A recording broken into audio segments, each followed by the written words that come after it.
नमस्कार, स्वागत है आपका एशियन टीवी में और शुरुआत करते हैं मुख्य खबरों की। खेत में आकाशीय बिजली गिरने से 32 वर्षीय किसान घायल, एक मवेशी की भी हुई मौत। सूचना पर पुलिस एवं तहसीलदार पहुंचे मौके पर।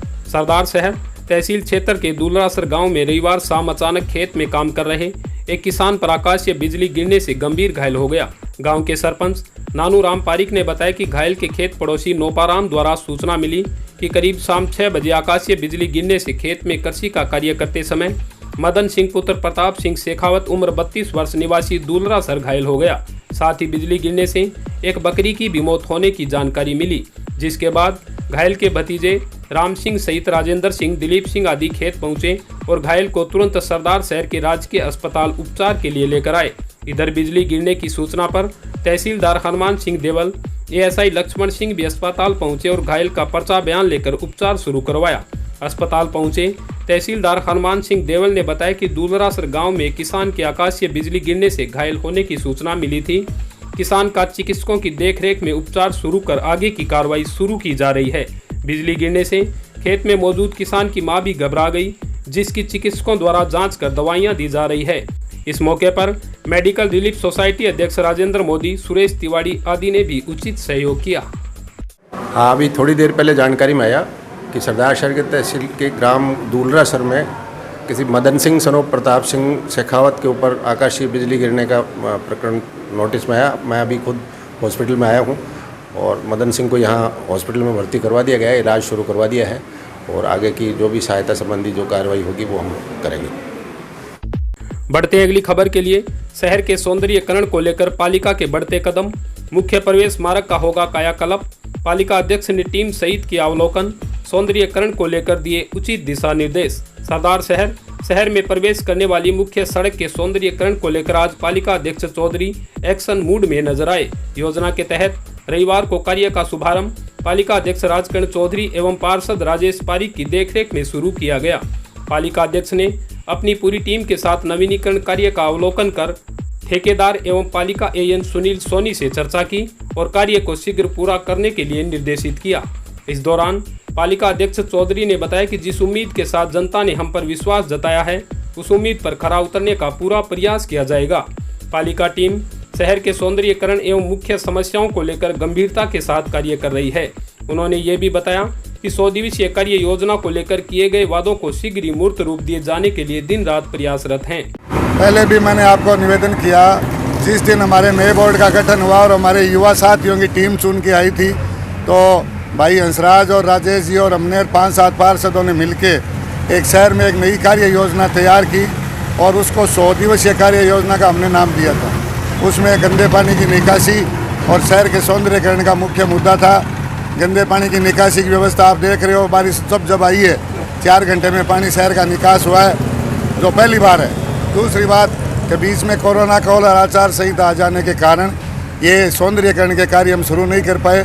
यूँ ही ये सारा खुला, लॉकडाउन खुला, हमारे साथियों की टीम जुट के और रात और दिन हम शहर का विकास करने में लगे हैं। सबसे बड़ा उदाहरण मैं मीडिया का आह्वान करूँगा कि आप जाके लोहारा गाडा से और जवाई चौक तक की रोड का निरीक्षण करें। वो हमने रास्ता चौड़ा करके दृढ़ इच्छा शक्ति के साथ, हमें ये चैलेंज था कि ये हो ही नहीं सकता, हमने करके दिखाया। अब आज हमने आप जो खड़े हो, पूरे शहर को यहाँ से लेके अशोक स्तंभ तक इस रोड का डिवाइडर नए बना के बीच में पौधारोपण करके नई आधुनिक लाइटों की लगा के शहर का सौंदर्यीकरण करने जा रहे हैं। अशोक स्तंभ का काम युद्ध स्तर पर चालू है। रेलवे स्टेशन पर हमने एक पार्क बनाया। दुर्भाग्य है कि वहाँ कुछ स्वार्थी लोगों ने एक आर्ट लेके उस पर स्टे ले रखा है, वो भी जल्दी निस्तारण हो जाएगा। और जब महाश्रमण जी यहाँ पधारेंगे शहर में, तब हमारा एक सपना है कि हम एक सुंदर शहर के रूप में पेश करें, ताकि आने वाले भामा साहब इससे प्रेरित हो। यही हमारे विधायक जी का और हमारे युवा नेता अनिल जी का सपना है। पार्षद राजेश पारिक ने बताया कि अशोक स्तंभ, कच्चा बस स्टैंड, मुख्य प्रवेश मार्ग आदि का कायाकल्प कर शहर के सौंदर्यीकरण को 4 चांद लगाने के लिए युद्ध स्तर पर कार्य जारी है। उम्मीद है विपक्ष और आम जनता द्वारा सहयोग की भावना के साथ पूरा सहयोग किया जाएगा। हमारा शहर का सौभाग्य है कि इतने बड़े संत महाश्रमण जी सरदार शहर पधार रहे हैं। उसी क्रम में शहर के सौंदर्यीकरण की योजना नगर पालिका की 100 दिवसीय कार्य योजना में शामिल थी, जो आपको अच्छी तरह से विदित है। उसी क्रम में ये आज डिवाइडर का काम शुरू किया गया मेन रोड के बीचों बीच, ताकि शहर की एंट्रेंस है, ये मुख्य द्वार है शहर का, ये उससे ये पता लगे कि भाई शहर का सौंदर्यकरण कैसा है। इसी क्रम में रेलवे स्टेशन पे एक पार्क का निर्माण कर दिया गया है और घूम चक्कर का निर्माण अध्यक्ष महोदय ने शुरू करवा दिया है। बस स्टैंड की DPR तैयार होकर टेंडर लगा दिया है और जो दोनों एंट्रेंस सड़कें हैं, तो लोहारों की कॉलोनी से लेकर सोमनाथ जी के मंदिर तक, उनको 60 लाख का प्रस्ताव इन्होंने भेज दिया है।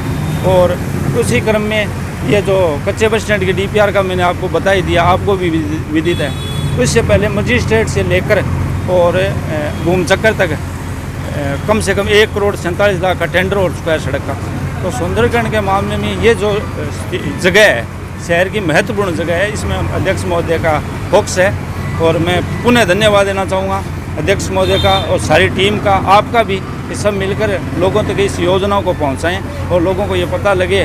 और आप लोगों से भी मैं ये निवेदन करना चाहूँगा कि अगर बुरे काम की क्रिटिसाइज हो तो अच्छे कामों की सराहना भी होनी चाहिए और इनको प्रोत्साहन भी मिलना चाहिए। वहीं AN सुनील सोनी ने जानकारी दी कि मजिस्ट्रेट कोठी से लेकर पुलिस थाने तक डिवाइडर का नवीनीकरण कर बीच में पौधे लगाए जाएंगे एवं रोशनी की उपयुक्त व्यवस्था कर शहर के सौंदर्यीकरण की दिशा में तेजी से कार्य को पूरा करने की योजना है। इस मौके पर पालिका अध्यक्ष राजकर्ण चौधरी, पार्षद राजेश पारीक, AN सुनील सोनी, पार्षद आसिफ खोखर, भवरू खां सहित पालिका कर्मचारी उपस्थित रहे। श्याम दीवाने संकीर्तन मंडल के सानिध्य में ताली संकीर्तन का आयोजन। वार्ड नंबर 45 गौशाला बास में ललित जोशी के घर बही भजनों की गंगा। सरदार शहर श्याम दीवाने संकीर्तन मंडली द्वारा शनिवार को स्थानीय वार्ड नंबर 45 गौशाला बास स्थित ललित जोशी के घर पर साप्ताहिक ताली संकीर्तन का आयोजन रखा गया। इस दौरान फूलों में रोशनी से बाबा श्याम का भव्य श्रृंगार कर दरबार को सजाया गया। संकीर्तन में श्याम भक्तों ने एक से बढ़कर एक प्रस्तुति देकर वातावरण को आध्यात्मिक बना दिया। देर रात तक श्याम भक्तों ने अपनी मधुर वाणी में भजनों की अमृत वर्षा की। श्याम भक्तों ने कीर्तन की है रात बाबा आज थाने आनो है, सांवरे की महफिल को सांवरा ही सजाता है, हम हारे हारे हारे तुम हारे के सहारे, जन्म जन्म का साथ है तुम्हारा हमारा आदि भजनों की प्रस्तुति दी, जिस पर श्याम भक्त झूम उठे। देर रात आरती के साथ संकीर्तन का समापन कर सभी भक्तों ने प्रसाद ग्रहण किया। कीर्तन में छतर मोहन, बनवारी शर्मा, नवरत्न कांटा, ओम प्रकाश सोनी, भरत जोशी, ओम प्रकाश स्वामी, रोडा बंधु, संजय झिंगा, संजय पारीक, ललित जोशी सहित जोशी परिवार की महिलाओं ने भजनों का श्रवण किया। विकास मंच रेहड़ी यूनियन ने की बैठक। नगर पालिका द्वारा गाड़े हटाने को लेकर की चर्चा। सरदार शहर स्थानीय विकास मंच रेहड़ी यूनियन के कार्यकर्ताओं ने महावीर होटल में बैठकर नगर पालिका द्वारा कच्चा बस स्टैंड पर करवाए जा रहे विकास कार्य के दौरान गाड़े हटाने को लेकर चर्चा की। इस दौरान रेहड़ी चालकों को संबोधित करते हुए बजरंग भाट ने बताया कि नगर पालिका द्वारा कच्चा बस स्टैंड पर विकास कार्य करवाया जाएगा। इस दौरान रेहड़ी वालों को वहां से हटाने की योजना है। ऐसे में सैकड़ों मजदूरों का रोजगार प्रभावित होने की संभावना है। नगर पालिका ने स्थानीय दुकानदारों व बस चालकों के साथ मीटिंग की, लेकिन हमारी क्या व्यवस्था की जाएगी इसके बारे में कोई बात नहीं की, जिसको लेकर रेहड़ी चालकों में असमंजस की स्थिति है। रेहड़ी चालकों ने पालिका अध्यक्ष से विकास कार्य के दौरान उनकी उचित व्यवस्था करने की मांग की है। उल्लेखनीय है कि नगर पालिका द्वारा कच्चा बस स्टैंड का सौंदर्यीकरण की योजना है। योजना के अनुसार वहां करीब 3 महीने तक अनेक विकास कार्य करवाए जाएंगे। इस दौरान रेहड़ी ठेले वालों को वहां से अन्यत्र भेजा जाएगा, जिसको लेकर रेहड़ी पर सब्जी सहित अन्य सामान बेचकर रोजगार करने वालों ने चिंता जाहिर की है। बैठक में हेतराम मेघवाल, हंसराज भाट इस्लाम, संतोष चोटिया, चैनाराम माली, सांवरमल माली, सांवरमल जाट, महेंद्र माली, शंकर तिवाड़ी, प्रकाश भाट, अकबर जमाल, राजकुमार पूनिया, जितेंद्र भाट सहित अनेक रेहड़ी मजदूर उपस्थित रहे। शहर में मौसमी बीमारियों के साथ डेंगू ने भी पसारे पैर। राजकीय अस्पताल में आने लगे डेंगू के मरीज। सरदार शहर तहसील क्षेत्र में मौसमी बीमारियों के साथ साथ अब डेंगू ने भी अपना असर दिखाना शुरू कर दिया है। चिकित्सकों के अनुसार डेंगू के मरीज राजकीय अस्पताल में पहुंचने लगे हैं। राजकीय अस्पताल में मौसमी बीमारियों के मरीजों की ओपीडी मौसम परिवर्तन के साथ ही अब बढ़ने लगी है। बरसाती मौसम के दौरान मच्छरों का प्रकोप ज्यादा बढ़ने से डेंगू के मरीज भी सामने आने लगे हैं। भैरव लैब के राजेंद्र मोदी ने बताया कि हमारी लैब में पिछले 2 दिनों में 8 डेंगू मरीजों की जांच की गई है, जो डेंगू पॉजिटिव पाए गए हैं। वहीं राजकीय अस्पताल के डॉक्टर निर्मल पारीक ने बताया कि बरसात का मौसम है, इसमें आमजन को मौसमी बीमारियों से बचने के लिए उचित परामर्श की आवश्यकता है। ऐसे में घर की छतों व अन्य जगहों पर बरसात का पानी इकट्ठा न हो, इसका विशेष ध्यान रखना होगा। वर्तमान में मौसम परिवर्तन चल रहा है, ऐसे में बच्चों व स्वस्थ आदमी को भी मौसमी बीमारियां जकड़ सकती है। इस मौसम में डेंगू का प्रकोप ज़्यादा रहता है। घरों में कहीं भी पानी जमा रहने से डेंगू फैलने की आशंका ज़्यादा रहती है, जिसके लिए विशेष सावधानी रखें तो ज़्यादा बेहतर होगा। किसान मजदूर भवन में काव्य कशिश कार्यक्रम का आयोजन, कवियों ने कविता के माध्यम से बांधा सम्मा। सरदार शहर कोरोना काल के दौरान साहित्य को जीवंत रखने के उद्देश्य से कोरोना प्रोटोकॉल की पालना के साथ स्थानीय मजदूर भवन में काव्य कशिश कार्यक्रम का आयोजन मुनालाल राव की अध्यक्षता में किया गया। कार्यक्रम के मुख्य अतिथि बाबूलाल सैनी रहे। काव्य का आगाज कवि रफ़ी अहमद रफ़ी ने कदम कदम पर कष्ट है, पल पल परेशानी है, फिर भी ए जिंदगी क्या खूब तेरी कहानी है से किया, जिस पर श्रोताओं में जोश भर दिया। इसके बाद मुनालाल राव ने लिखी हुई कहानी के किरदार हैं सब सहित मुकेश बरोड़, थानाराम मेघवाल, बाबूलाल सैनी, सांवरमल डूडी आदि ने अनेक संजीदा व भावपूर्ण रचनाएं प्रस्तुत की, जिसे सुनकर श्रोता भाव विभोर हो गए। इस अवसर पर गिरधारी चाहलिया, जीवन राम मेघवाल, डूंगर राम मान खां दाम खानी, भरतराज बरोड़ सहित अनेक श्रोता उपस्थित रहे।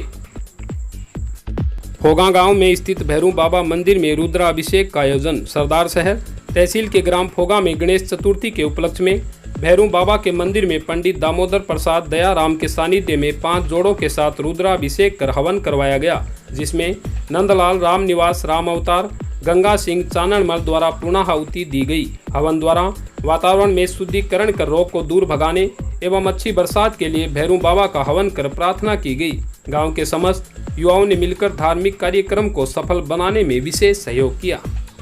इसी के साथ मैं मुनालाल राव, आप बने रहिए एशियन टीवी में। धन्यवाद।